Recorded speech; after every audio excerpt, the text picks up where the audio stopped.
नमः। श्री सरस्वत्यै नमः।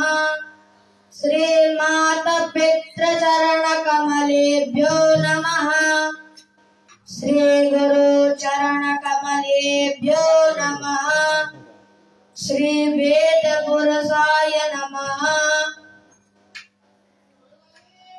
वर्णानामर्थसंज्ञानां रसानां छन्दसामपि मंगलानां च कर्तारौ वन्दे वाणी विनायकौ।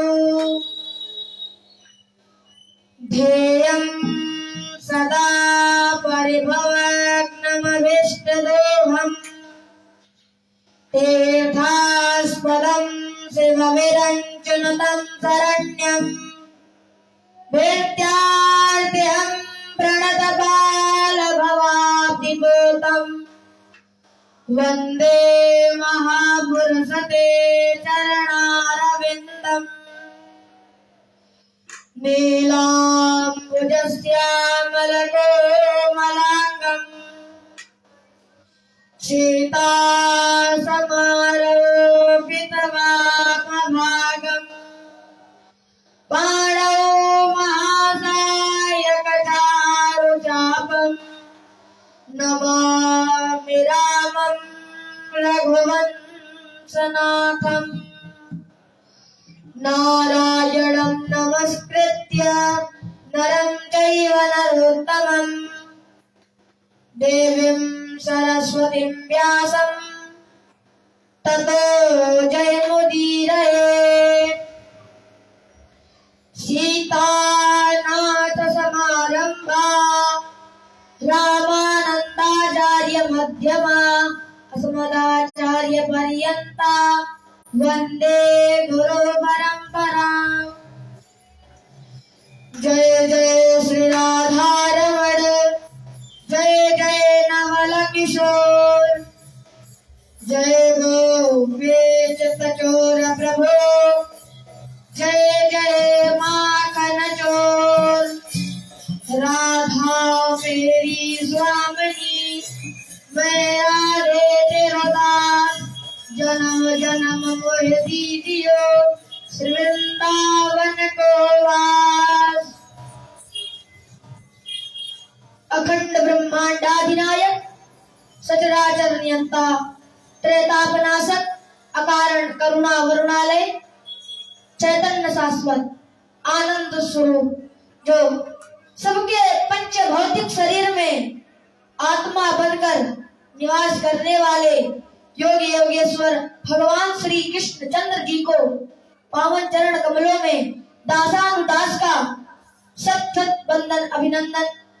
आइए अपनी वाणी और जिह्वा को पवित्र करते हुए दो बार श्री नाम का संकीर्तन करते हैं। सीताराम सीताराम सीताराम,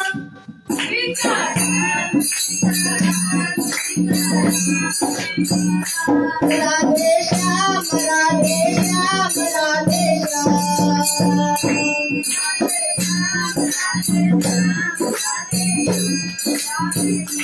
सीताराम सीताराम सीताराम,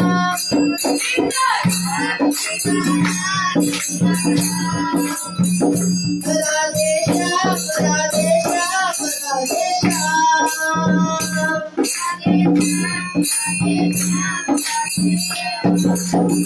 बोलिए वृंदावन के लाल की। उपस्थित वयोवृद्ध परमात्मा स्वरूप सुधी श्रोता बंधु, सती सीता सावित्री अनसुईया के पद चिन्हों का अनुसरण करने वाली देवी स्वरूपा माताएं, बहनें एवं भारत के कर्णाधार नन्हे मुन्ने नैनिहाल बाल वृद्ध, आइए आज दूसरे दिन की कथा में हम सभी प्रवेश करते हैं। जन्मादस्य यतोऽन्वयादितरतश्चार्थे स्वविद्या स्वराट् तेने यद्दि यत्सूर्या तेजो वारिवृतं यथा विनिमयो यद्यत्ति सर्गो मिषा धाम्ना स्वेन सदा निरस्तकुहकं सत्यं परं धीमहि।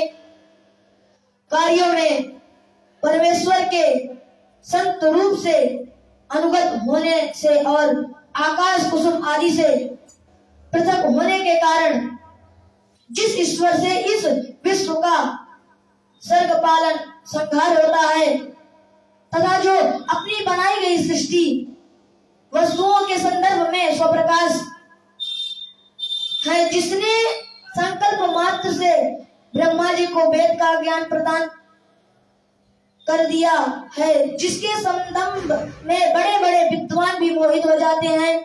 जैसे सूर्य की किरणों में जल में स्थल का तथा स्थल कांच आदि में जल का भ्रम होता है, वैसे ही जिसमें यह सृष्टि सत्य प्रतीत हो रही है, ऐसे अपने स्वरूप से माया और माया के कार्य से सर्वथा मुक्त उस परम सत्य का हम ध्यान करते हैं। धर्म प्रोजित कैत्रवोत परमो निर्मत्सराणां सतां वेद्यं वास्तवमत्र वस्तु शिवदं तापत्रयोन्मूलनम्। व्यास जी के द्वारा रचित इस सुंदर भागवत में इस डार से रहित परम धर्म का निरूपण किया गया है। इस श्रीमद् भागवत में तीनों तापों को जड़ से नष्ट कर दिया है। परम कल्याणकारी, परम आनंददायक, सरलता से जानने योग्य परमात्मा का निरूपण किया गया है। श्रीमद् भागवते महामुनिकृते किंबा परैरीश्वरा सद्यो ह्यर्धवरुद्धते प्रकृतभि सुसुभिक्षक्षणात्। दूसरे शास्त्रों के श्रवण की इच्छा मात्र से क्या परमात्मा हमारे हृदय में आकर बंध जाते हैं? नहीं, किंतु इस पुराण के श्रवण की इच्छा मात्र से परमात्मा हमारे हृदय में बंदी बना लिए जाते हैं। निगम कल्पतरोर्गलितं फलम सुख मुखाद्रवृतद्रव संयुतम पिबत भागवतम रसमालयम मुहुरहो रसिका भुवि भावुका। यह श्रीमद् भागवत वेद रूपी कल्प वृक्ष का पका हुआ फल है। सुखदेव रूपी तोते का मुख लग जाने से निश्चित है कि यह फल मीठा है। इस फल में कुछ भी नहीं है, इसलिए हे रसिकों, हे भावुको, जानो, इस फल को पियो। नैमिषे निवसत् क्षेत्रे ऋषिः नकादया शस्त्रं स्वर्गाय लोकाय सहस्त्रं सममासत। किम श्रेया शास्त्रासारः। सौनक जी 6 प्रश्न पूछते हैं और सूत जी सर्वप्रथम मंगलाचरण करते हैं। यम प्रव्रजन्तमनुपेतं पेतकृत्यं द्वैपायनो विराकातर आजुहावा पुत्रेति तन्मयतया तरवो विनेदुस्तं सर्वभूतहृदयं मुनिमानतोऽस्मि। यः स्वानुभावमखिल सुतसारमेकं मध्यात्मदीपमत्रिशिस्ततां तमोद्धां संसारिणं करुणया पुराणगुह्यं तं व्याससूनुमुपयाम गुरु मुनीनां। मुनियों ने इस 6 प्रश्नों को सुनकर महामती सूत ने कहा कि हे मुनियों, आपके इस प्रश्न से सारे जगत का मंगल होगा। मुनिया साधु पृष्ठो हम भवद्दित लोक मंगलम। जीव मात्र का परम धर्म है भगवान की भक्ति। सवये पुंसाम परो धर्मो यतो भक्ति रथोच्यते अहेतुक्य प्रतीता ये आत्मा संप्रसीदति। और वह भक्ति कैसी हो? अहेतुकी भक्ति हो, अर्थात निष्काम भक्ति और निरंतर चलने वाली। जब भक्ति ऐसे होती है तो ज्ञान वैराग्य अपने आप उत्पन्न हो जाते हैं। धर्म का प्रयोजन धन की प्राप्ति नहीं है, बल्कि धर्म का प्रयोजन मोक्ष की प्राप्ति का साधन है। और धन का प्रयोजन भी धर्म है, सुख नहीं है। जीव का एकमात्र प्रयोजन है तत्व की जिज्ञासा। तत्व किसे कहते हैं? अखंड ज्ञानी को ही तत्व ज्ञानी कहते हैं। वह अखंड ज्ञानी एक ही है। ज्ञानी उसे को ब्रह्म कहते हैं, योगी परमात्मा कहते हैं और भक्त उन्हीं को भगवान कहते हैं। वदन्ति तत्त्वविदस्तत्त्वं यज्ञमानद्वयं ब्रह्मेति परमात्मेति भगवानेति शब्दते। उस परम तत्व का साक्षात्कार होते ही हृदय की अलंकार रूपी ग्रंथि छिन्न भिन्न हो जाती हैं, सारे संशय मिट जाते हैं और कर्म बंधन क्षीण हो जाते हैं। विद्यते हृदय ग्रंथिश्चिन्तते सर्व संशया क्षीयन्ते च कर्माणि दृष्ट एवात्मनीश्वरे। सरोज जी कहते हैं भागवत जी की उत्पत्ति कब, कहाँ, कैसे हुई, किसके द्वारा हुई? सूत जी कहते हैं द्वापर के अंत में पराशर ऋषि और वसुकन्या सत्यवती के गर्भ में साक्षात भगवान के कलावतार श्री कृष्ण द्वैपायन वेदव्यास जी का प्राकट्य हुआ। कलयुग के कलुषित प्राणियों का कल्याण करने के लिए व्यास जी ने एक वेद के 4 विभाग कर दिए। 5 वेद महाभारत की रचना की, एक एक करके 17 पुराण लिख दिए। फिर भी शांति नहीं मिली। उस समय नारद जी अकस्मात आ गए। व्यास जी ने सुरपूजित नारद जी का विधित पूजन किया। तम विज्ञाय सहसा प्रत्युत्थायागतं मुनि पूजयामास विधिवन् नारदं सुरपूजितम्। नारद जी कहते हैं हे भाग्यशाली, हे पराशर जी के पुत्र, क्या आपका शरीर स्वस्थ है, प्रसन्न है? पराशरीय महाभागो भवता कच्चिदात्मना परितुष्य शारीर आत्मा मानस एव वा। क्या आपके जानने की इच्छा परिपूर्ण हो गई? क्योंकि आपने अति विशाल ज्ञान के भंडार महाभारत की रचना की है, आप उदास क्यों हैं? व्यास जी कहते हैं हे नारद जी, मेरा अंतःकरण अभी भी संतुष्ट नहीं है। नारद जी कहते हैं हे व्यास जी, आपने भगवान के निर्मल यश का प्रतिपादन नहीं किया। नयद्वचस्तत्पदं हरेयसो जगत् पवित्रं प्रकृति कहिर्चित् तद्वायसं तीर्थमन् मुसन्ति मानसा नयत् प्रहंसा निरमन्त सुक्षया। जो वाणी भगवान की कीर्ति का गान नहीं करती, वह भले ही कितनी अलंकार आदि से युक्त क्यों ना हो, विद्वान जन उसे कौमों के तीर्थ के समान वयस तीर्थ समझते हैं। भगवान के भक्त उसमें विहार नहीं करते। वयस तीर्थ किसे कहते हैं? जहाँ पर जूठन फेंका जाता है। सोहा न राम प्रेम बिनु ज्ञान कर धरा बिनु जिम जल जान। नारद जी कहते हैं मैं अपना पूर्व चरित्र सुनाता हूँ आपको। अहम पुरातीत भवे भवन मुनि दास्यास्तु कश्यान वेदवादिनां। हे मुनि, मैं पिछले जन्म में वेदवादी ब्राह्मण के यहाँ काम करने वाली दासी से पैदा हुआ था। मैं चतुर्मास करने आए संतोष की सेवा में लगा दिया गया।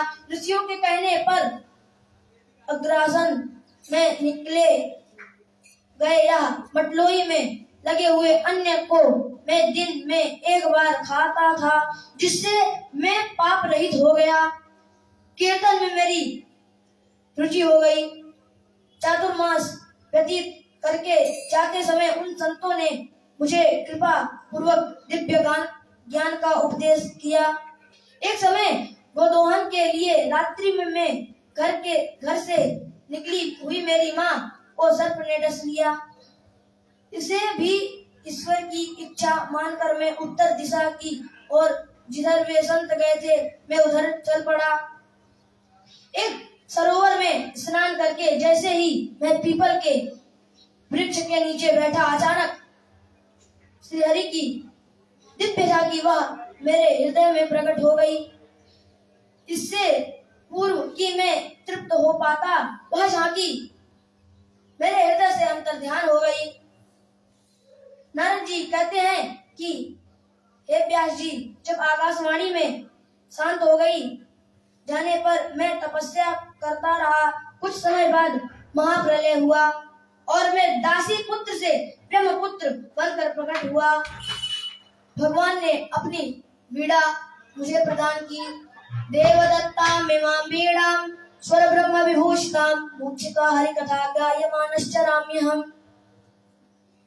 नारद जी की बात सुनकर व्यास जी अपने सरस्वती नदी के पश्चिम तट पर स्थित सम्याप्रास नामक आश्रम पर आए। श्री हरि का ध्यान करते ही हृदय में भागवत जी की भगीरथी प्रकट हो गई। व्यास जी बोलते गए, श्री गणेश जी लिखते गए। इस प्रकार देखते ही देखते दिव्य श्रीमद् भागवत की संहिता बनकर तैयार हो गई। रचना करने के बाद व्यास जी ने इसे अपने प्रिय पुत्र सुखदेव जी को पढ़ाया।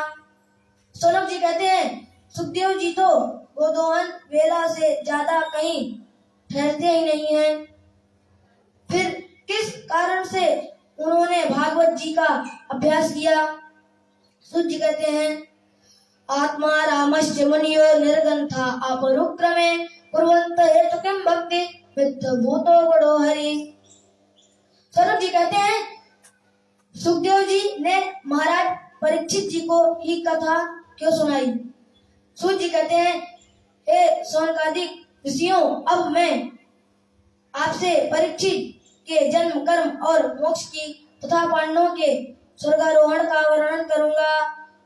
यदा मृधे कौरव संजयानां वीरेषितो वीरगतितं गतेषु विकोदरावृट्ट तदा विमर्शे भगनोर्दण्डे धृतराष्ट्रपुत्रे। महाभारत के युद्ध के समाप्त हो जाने पर जब भीमसेन की गदा से दुर्योधन की जांग टूट गई, तब आपने स्वामी हित करने के लिए अश्वत्थामा ने द्रौपदी के सोए हुए 5 पुत्रों की हत्या कर दी। पुत्रों के मरण को सुनकर द्रौपदी जी व्याकुल होकर विलाप करने लगी। माता शिशूनां निधनं सुतानां निशम्य घोरं परितप्यमानं तदा रुदध्वा सकला कुलाक्षी तां साम्ना किरीटमाली। अर्जुन ने द्रौपदी को सांत्वना देते हुए कहा कि हे देवी, मैं अर्जुन यह प्रतिज्ञा करता हूँ कि जिसने भी तुम्हारे पुत्रों की हत्या की है उसे मैं मृत्युदंड दूंगा। अर्जुन को आता देखकर भयभीत होकर अश्वत्थामा ने ब्रह्मास्त्र चला दिया। भगवान श्री कृष्ण ने कहा, हे अर्जुन, तुम भी ब्रह्मास्त्र चलाओ। अर्जुन ने भी ब्रह्मास्त्र चला दिया। दोनों ब्रह्मास्त्रों के आपस में टकराने से भयंकर अग्नि की ज्वाला निकली। तब धनुर्विद्या में निपुण अर्जुन ने भगवान की संपत्ति से दोनों ब्रह्मास्त्रों को लौटा दिया। भगवान श्री कृष्ण ने कहा, हे अर्जुन, यह आतताई है, इसे मार डालो। अर्जुन ने कहा, मैं इसे द्रौपदी के सामने ले जाकर मारूंगा। अर्जुन अश्वत्थामा को रस्सियों में जकड़कर जैसे ही द्रौपदी के सामने लाए, दया की मूर्ति द्रौपदी ने दौड़ पड़ी। मुंचता वेश ब्राह्मणो नितराम गुरु। हे अर्जुन, इन्हें छोड़ दीजिए, क्योंकि ब्राह्मण नितराम गुरु होते हैं। ब्राह्मण को मारना नहीं चाहिए। आपने जिनकी कृपा से धनुर्विद्या और संपूर्ण शास्त्रों का ज्ञान प्राप्त किया है, वही भगवान द्रोण ही आपके सामने पुत्र रूप में खड़े हैं। अब गुरु के कुल को कष्ट पहुंचाइए या उचित नहीं है। मैं नहीं चाहती कि जो कष्ट मुझे मिला है वही कष्ट इनकी माँ गौतमी को भी मिले। द्रौपदी जी की बात सुनकर युधिष्ठिर द्रौपदी एक पक्ष में हो गए और भीम और अर्जुन दूसरे पक्ष में हो गए। तब अर्जुन ने भगवान श्री कृष्ण की ओर देखा, हे प्रभु, अब आप ही सुलझाइए। भगवान कहते हैं, ब्रह्म बंधुर हंतव्य आतता ही बता रहा। हे अर्जुन, शास्त्र ही कहता है कि ब्राह्मण की हत्या नहीं करनी चाहिए और आतताई को छोड़ना भी नहीं चाहिए। अथवा हे अर्जुन, ऐसे समझो युधिष्ठिर तुम्हारे बड़े भाई यहाँ हैं, उनकी आज्ञा मानना तुम्हारा कर्तव्य है। किंतु ध्यान रखना अर्जुन, तुमने भी प्रतिज्ञा की है, इसलिए तुम्हें उस भी सत्य करना चाहिए। अर्जुन भगवान की बात समझ गए और अश्वत्थामा के माथे की मणि निकालकर उसे धक्के देकर शिविर से बाहर निकाल दिया। अश्वत्थामा ने पुनः कूदकर पांडवों के वंश का समूल नाश करने के लिए, देवी उत्तरा के गर्भ को नष्ट करने के लिए ब्रह्मशस्त्र चला दिया। उत्तरा जी कहती हैं, पाहि पाहि महायोगे देव देव जगतपते नान्यत् तद्भयं पश्य यत्र मृत्युः परस्परम्। हे महायोगे, हे देवादिदेव, रक्षा कीजिए। हे प्रभु, संसारिक प्राणियों तो स्वयं एक दूसरे की मृत्यु का कारण बनते हैं। या उत्तरा जी ने भगवान को महायोगी कहा। योगी वह होता है जो पर काया में प्रवेश करना जानता है, और आप तो महायोगी हैं।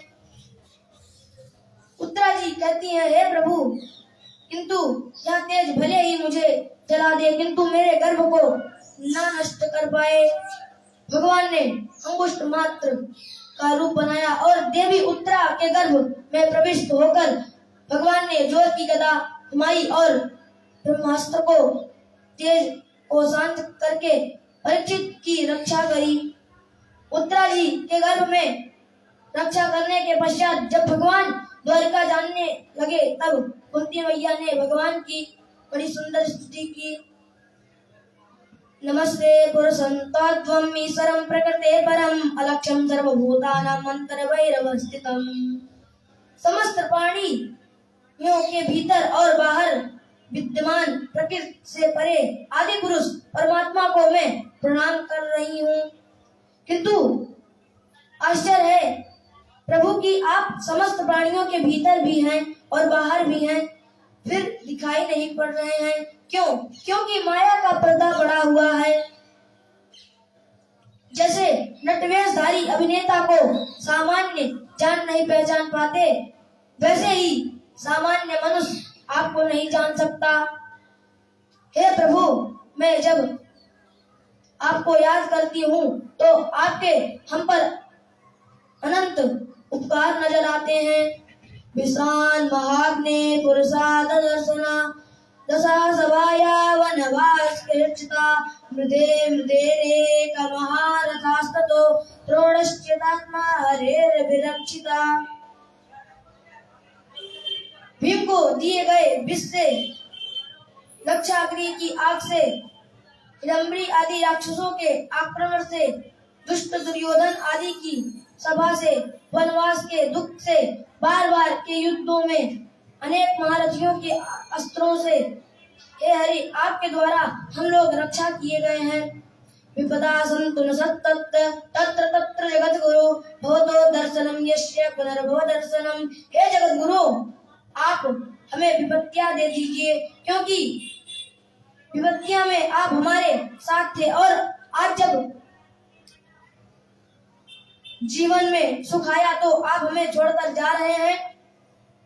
सुख के माथे सिल पड़े, हरे हृदय से जाए, बलहारी व दुखती जो पल पल नाम गिनाए। हे माधव, अब पांडवों और युद्धों की प्रति मेरे इस स्नेह पास को काट दीजिए। कुंती मैया की स्तुति सुनकर भगवान श्री कृष्ण द्वारिका गए ही नहीं। एक दिन भगवान श्री कृष्ण ने देखा कि युधिष्ठिर जी प्रायः उदास रहते थे, क्योंकि वे स्वयं को महाभारत युद्ध का कारण मानते थे। भगवान श्री कृष्ण युधिष्ठिर आदि को लेकर पितामह भीष्म के पास गए। पितामह भीष्म भगवान को प्रणाम करते हुए युधिष्ठिर से कहते हैं कि हे राजन। पितामह भीष्म अर्जुन से कहते हैं कि हे अर्जुन, तुम्हारा जीवन धन्य है। ब्रह्मण्य से मातुलेयं प्रियं नित्यं प्रवर्ततं आकारो स जीवं दूतं समुद्र सजस्थितम्। जिसके इसने इस संबंध जुड़ जाए उसी का कल्याण हो जाता है। फिर तुम्हारे तो इसने अनेक संबंध हैं। तुम कभी इन्हें मामा का बेटा बना लेते हो, कभी मित्र बना लेते हो, कभी साथी बनाकर रथ हकवा लेते हो, कभी गुरु बनाकर गीता का ज्ञान ले लेते हो, कभी मंत्री बनाकर परामर्श ले लेते हो, तो कभी साला बनाकर इनकी बहन से विवाह कर लेते हो। हे अर्जुन, तुम्हारा जीवन धन्य है। सदैव देवो भगवान परीक्षितां कलेवरं यादिदं विनोम्यहं प्रसन्नहासारुणोचनद्भुजो मुखोद्यानपतश्चतुर्भुज। हे मधुर मुस्कान और लाल लाल नेत्रों से शोभित मुख कमल वाले, जब तक मैं इस शरीर को नहीं छोड़ता तब तक आप मेरी प्रतिज्ञा करें। भगवान श्री कृष्ण ने युधिष्ठिर जी को और से इशारा किया। अच्छा समय है, अब जो पूछना चाहे पूछ लीजिए। दान धर्मान राज धर्मान मोक्ष धर्मान विभागसा स्त्री धर्मान भगवत धर्मान सदा सेव्यास योगतः। युधिष्ठिर जी पूछते गए और पितामह भीष्म ने दान धर्म, राज धर्म, मोक्ष के धर्मों को बताया, धर्मों को और भागवत धर्म को संक्षेप और विस्तार पूर्वक बतलाया। शरीर छोड़ने की बेला में पितामह भीष्म भगवान श्री कृष्ण की 11 श्लोकों में बड़ी सुंदर स्तुति करते हैं। आइए वह स्तुति हम सब मिलकर कहते हैं। इति मति रूपकल्पिता वेदेशना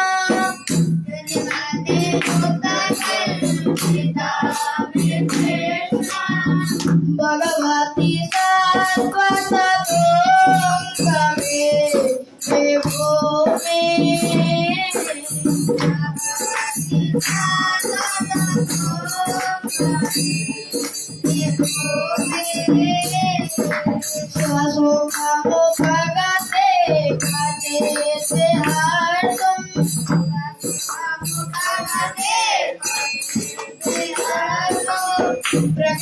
मुखे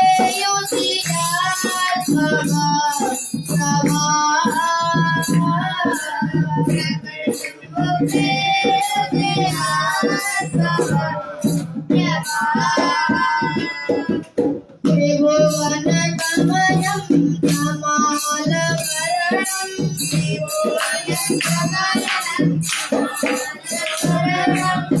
रविकर गौरवराम्बरं दधाने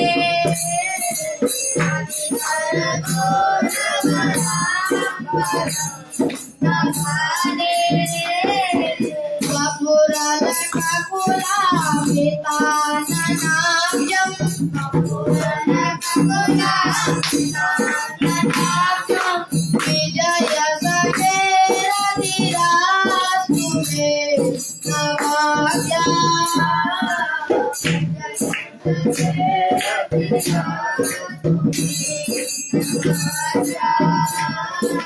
योधि दुर्गर जोगे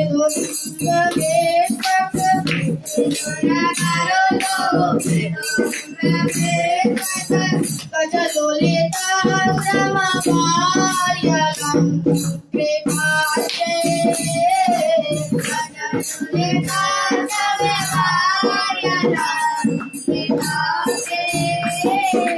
मम देशिता करे विवेद्यमाना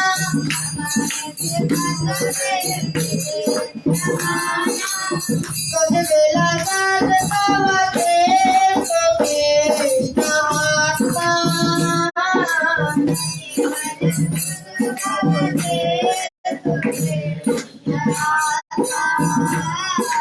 समाधि साखी बजो साम्य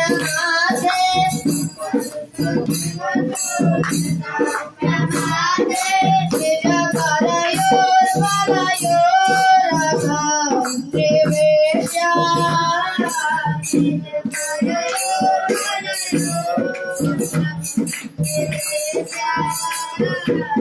देवते करते निकायो राक्षणा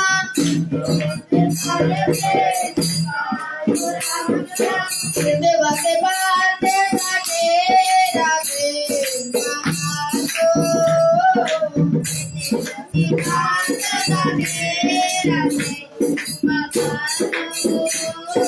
व्यवहित केतना मुखाग्नि रेक्षा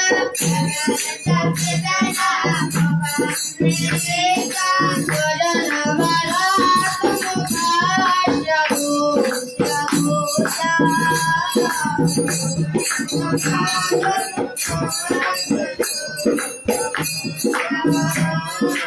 ओम देव हरधा विद्याय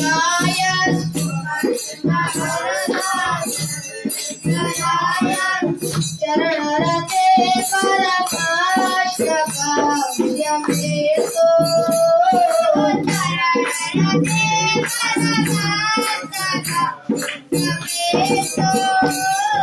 स्वरे गममपाय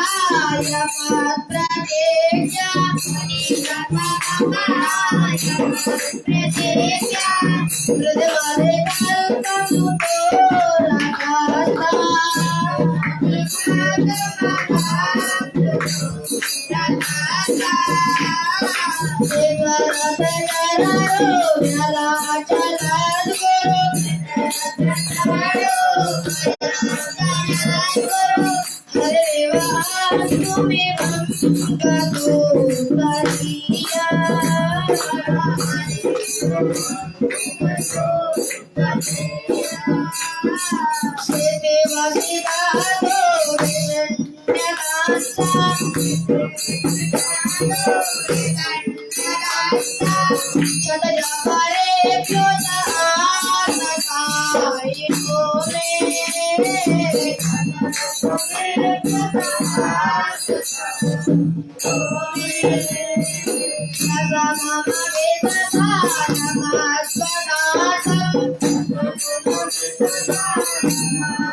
भयो राज जय राम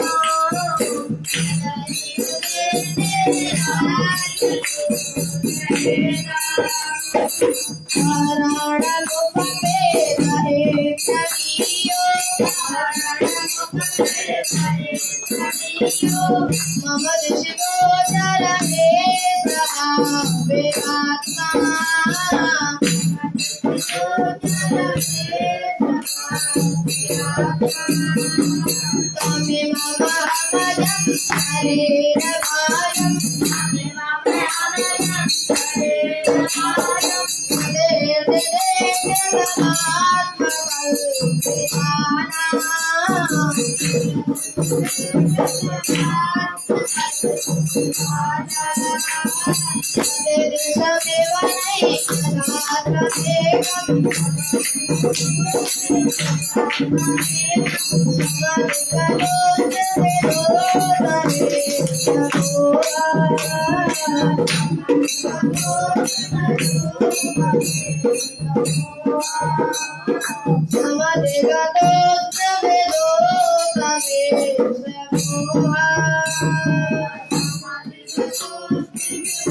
बोलिए वृंदावन बिहारी लाल की। सनत जी कहते हैं महाराज अब आपको परीक्षित का जन्म सुनाऊंगा। परीक्षित जी महाराज का जन्म हुआ। युधिष्ठिर जी ने ब्राह्मणों को उत्तम स्वर्ण, गाय, हाथी और घोड़े आदि दान किए। ब्राह्मणों ने प्रसन्न होकर आशीर्वाद दिया। भगवान श्री कृष्ण के द्वारा इस बालक की रक्षा की गई है, अतः यह बालक संसार में विष्णुराज के नाम से प्रसिद्ध होगा। इधर विदुर जी महाराज तीर्थ यात्रा करके वापस हस्तिनापुर लौट आए। विदुर जी शीघ्र ही धृतराष्ट्र के पास आए और बोले, हे राजन, जिन पांडवों को मारने में आपने कोई कसर नहीं छोड़ी, आज उन्हीं के दिए गए टुकड़ों पर पालतू कुत्ते समान पल रहे हैं। विदुर जी के द्वारा समझ आने पर धृतराष्ट्र और गांधारी हिमालय की ओर चले गए। गता सप्ताधुना मासा भीमसेन तवानुजा नायते कस्य वाहेतुम वाम तेजोतमं दिशा। एक बार जब अर्जुन को द्वारका गए 7 महीने बीत गए, तब युधिष्ठिर जी ने भीमसेन से कहा, हे भीमसेन, तुम्हारे छोटे भाई अर्जुन को द्वारका गए 7 महीने हो गए, क्या देवर्षि नारद जी के द्वारा बताया गया वह समय आ गया है जब भगवान श्री कृष्ण अपने परम धाम को जाना चाहते हैं? इतने में अर्जुन अश्रुपात करते हुए वहां पहुंच गए। युधिष्ठिर ने कहा, हे अर्जुन, द्वारका में सब कुशल से है ना? अर्जुन ने कहा, भगवान श्री कृष्ण के स्वधाम गमन की पूरी कथा सुनाई। अर्जुन कहते हैं, वंचितो हम महाराज हरिणा बंधु रूपिणा एते महतम तेजो देवा विष्णापनम महत्। भैया, जिनकी कृपा से मैंने द्रुपद राज के घर द्रौपदी की प्राप्ति किया था, जिनकी उपस्थित में मैंने इंद्र को भी परास्त कर दिया था, जिन्होंने दुर्वासा के क्रोध से हमारी रक्षा की थी, जिनके तेज से मैं भोलेनाथ को युद्ध में आश्चर्य में डाल दिया था, तथा वे प्रभु हमें छोड़कर परम धाम चले गए। छोटे से परीक्षित को राजा बनाकर पांडवों ने स्वर्गारोहण किया। परीक्षित जी का विवाह इरावती के साथ हुआ, जिससे उनके जन्मेजय आदि 4 पुत्र हुए। एक बार परीक्षित जी महाराज दिग्विजय के लिए निकले तो परीक्षित जी ने देखा कि एक काला कलूटा पुरुष कलयुग के गाय को धरती और बैल धर्म को प्रताड़ित कर रहा है। परीक्षित जी ने जब कलयुग को मारने के लिए तलवार निकाली तो कलयुग परीक्षित जी के चरण में आकर गिर गया। परीक्षित जी ने कलयुग को रहने के लिए 4 स्थान दे दिए, जहाँ जुआ खेली जाए, मंदिरालय, वैश्यालय, वध स्थल। कलयुग ने जब दोबारा याचना की तब उसे सोने में भी स्थान दे दिया। एक बार परीक्षित जी ने विचार किया कि देखें हमारे बाप दादा हमारे लिए क्या रख कर गए हैं। देखा तो उसमें एक जरासंध का मुकुट रखा था।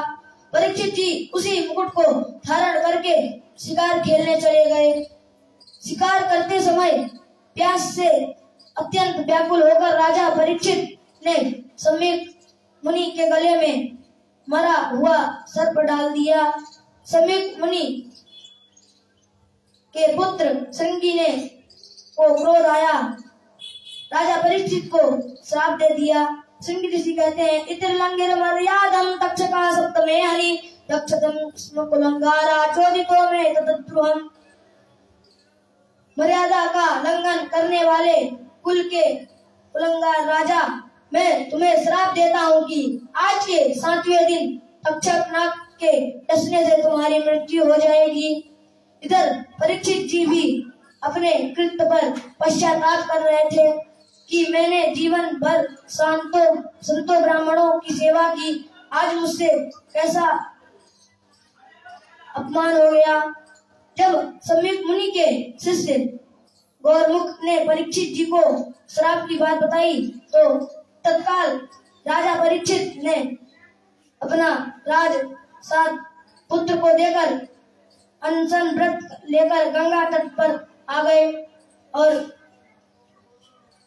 जैसे ही सभी ऋषियों मुनियों को पता लगा वैसे ही अत्र वसिष्ठ वनस्परद्वान अरिष्टने में भृगुरंगिराश परासरोगादिसुदोत्तराम उदन्न इंद्रो कृतो बभूव। परीक्षित जी के श्राप का समाचार सुनकर अत्र वसिष्ठ चवन शरद्वान अरिष्टनेमि भृगु अंगिरा पराशर विश्वामित्र परशुराम आदि सभी वहां आ गए। परीक्षित जी सबसे यही प्रश्न कर रहे हैं कि मरने वाले प्राणी को क्या करना चाहिए, जिसके पास 7 ही दिन हो उसे क्या करना चाहिए। इतने में ही सब संत महात्मा विचार ही कर रहे थे कि इतने में साक्षात भगवान के व्यास पुत्र सुखदेव के रूप में वहां पहुंच गए। तत्रा भगवान व्यास पुत्रो यदीक्षया गामटमानिपेक्षते अलंचलिंगो निजलापतष्टो वृतस्य बालेरवधूतवेशः। आइए आज कथा को यहीं पर विश्राम करते हैं। 2 बार श्री हरिनाम का संकीर्तन करते हैं। जय जय राधा रमण हरि बोल रे, जय जय राधा रमण हरि बोल, जय राधा रमण हरि बोल, जय राधा रमण हरि बोल, हरि बोल, हरि बोल, हरि बोल, हरि बोल, हरि बोल, हरि बोल, हरि बोल, जय राधा रमण हरि बोल रे, जय राधा रमण हरि बोल, जय राधा रमण हरि बोल, जय राधा रमण हरि बोल, जय राधा रमण हरि बोल रे, जय राधा रमण हरि बोल, जय राधा रमण हरि बोल, जय जय राधा रमण हरि बोल रे, जय जय राधा रमण हरि बोल, जय राधा रमण हरि बोल, जय राधा रमण हरि बोल। बोले वृंदावन बिहारी लाल की।